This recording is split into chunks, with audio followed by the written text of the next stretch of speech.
Luke 23:34. Father, forgive them, for they know not what they do. I yelled at Harper a lot this morning. Shane griped at me about stuff, and Harper may have kicked Maybell in the head by accident. Suffice it to say, there was a lot of asking for forgiveness in the Schroeder household. But our unconditional love for each other means that we had forgiven each other without even asking for it. We asked for it, which is a nice show, but we had already granted it to each other. We learned about unconditional love from Jesus. That's not something we came up with on our own. We learned that from the most perfect teacher. He forgave those who condemned him to death instead of the criminal Barabbas. He asked for forgiveness for the soldiers who were taunting him from their place below his cross.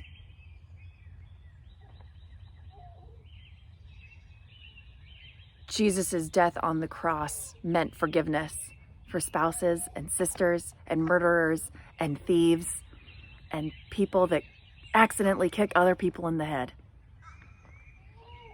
The blood he shed on the cross meant that we were forgiven. Jesus knew what was coming after the events of what we now call Good Friday. He knew what his death would mean for all of humanity, and not just those he loved and broke bread with, but everyone, even those people who were taunting him, who condemned him to death, and their descendants. And make no mistake about it, you and I are those descendants, sinners still. So let us look for the salvation that was granted to us that day. Let us look for hope in this dark and tumultuous time in our collective lives, not just on Good Friday, not just this Holy Week, but in this really weird time of quarantining and isolating.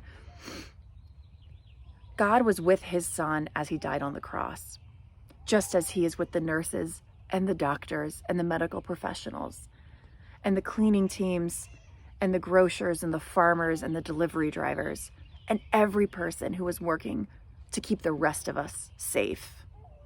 He is with you and me during this quarantine, and we know we are not alone, just as Jesus was not alone on that cross. Good Friday, though a dark day both historically and presently, is a day of hope. We already know how this story ends in the Bible, and we will celebrate it come Sunday morning. Physically apart, but prayerfully together we will be. And we will hug one another prayerfully. We will love one another prayerfully. And one day, sooner than later, we will hold each other once again. And that is just one hope I have on this dark day.